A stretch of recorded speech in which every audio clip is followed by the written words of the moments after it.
I'm going to do a parts breakdown of this thing now that I'm pretty much done with it. So I'm going to tear it down as far as I'm willing to take it, talk about all the pieces, and put it back together.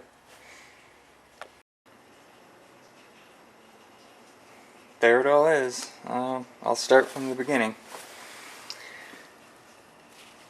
This piece here may look familiar to some of you. Yeah, Worthington. That piece began life as this. It's a simple blowtorch head. I think I got these ones at Lowe's for around $15. And that solves the problem of attaching your fuel source and controlling it, since I pretty much figured I really couldn't build it myself better than they can, so I bought a factory built valve assembly. This piece right here just screws into this piece, and when I removed it,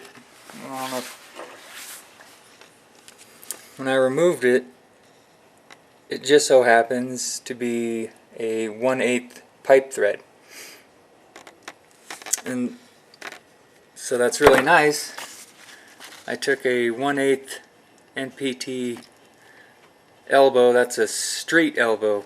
So down here it's got the male threaded portion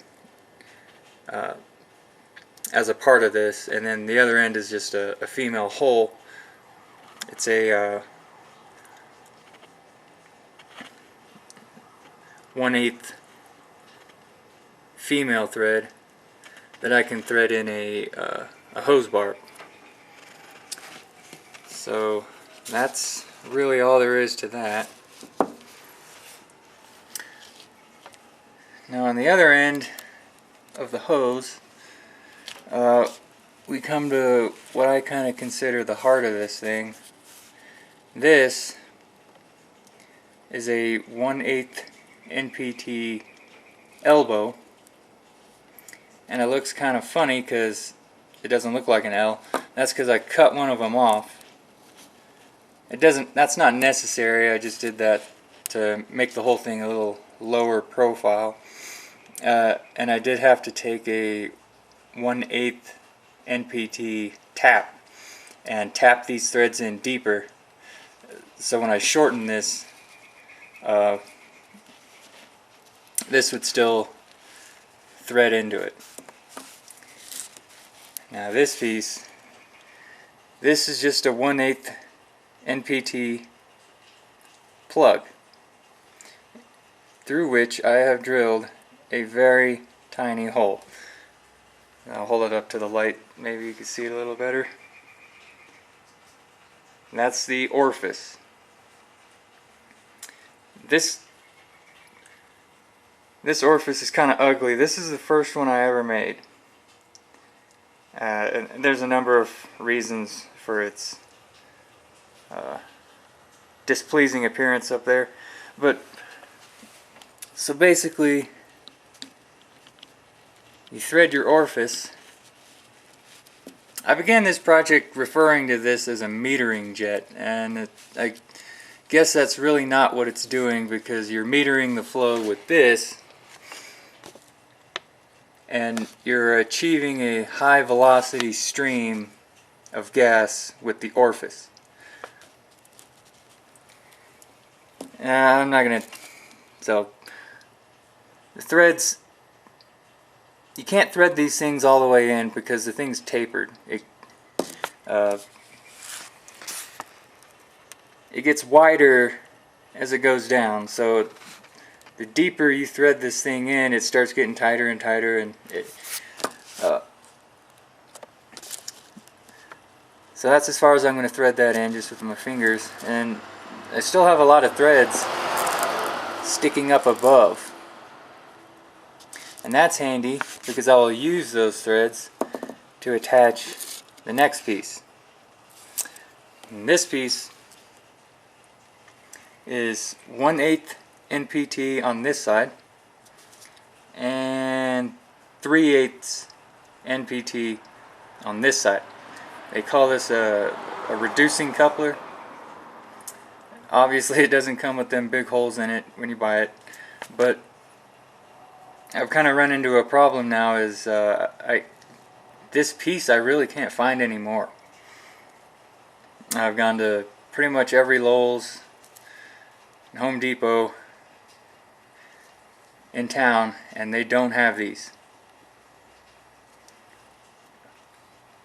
They quit carrying them, I guess. I don't know. I don't know how important it is that it be this exact piece. But I guess after I show you what it's accomplishing, you can figure out something else. But this piece screws onto the top of that.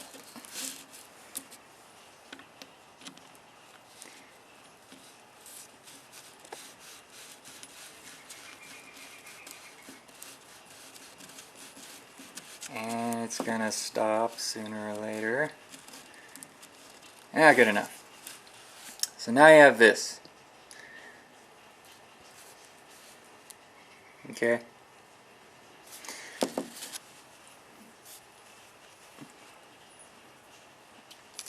Take that back off. Ordinarily, you can't screw this piece onto that plug from the top. It won't fit. It won't go over the top. And so what I had to do with this piece is clamp it in the vise and take that 1/8 NPT tap I have and run it all the way through. And that widened up the, I guess it would be the, it might be both the major and minor diameter of this thing, of the threads, till they're all the same. And so now it'll go over and thread on. Now around the edge here I've got my primary combustion air holes. I had toyed around with the size of these things. From what I can tell, having 6 of them this size is more than enough. And so I suppose in your own experiments, you don't start out this big. Start out smaller. And if you need more primary combustion air, open them up.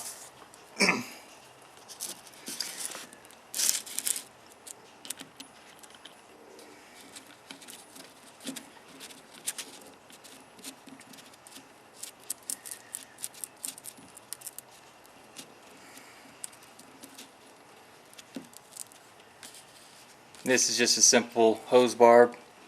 We'll thread into there. I'm not going to do it now. To connect onto your hose. So now you have that high velocity, so therefore low pressure stream of gas, propane gas coming out of the orifice. That low pressure will draw in oxygen through these holes, and as this column of gas begins to rise, the propane and oxygen will begin to mix. And that's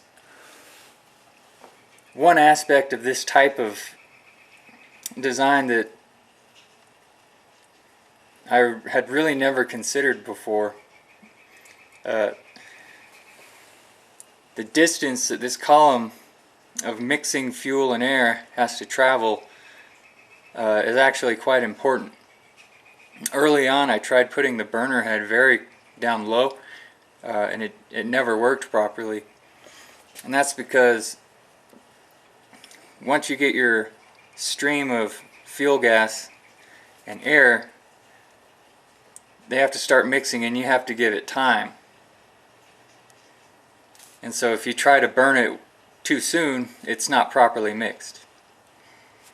Another aspect of this is not only do you have to give this mixture time to mix, you also want to slow it down. before you try to burn it. To connect my burner head, I've just got this 3/8 close nipple here, and I've experimented with different lengths of this, and even if I give it, 5 inches of time to mix, it still won't burn properly at the top. It's because this column is still moving too fast. And so you got to give it time to mix, and then right before burning it you got to slow it down. Slow it down or introduce turbulence, or both. Turbulence will also help this. Moving on, I got this piece.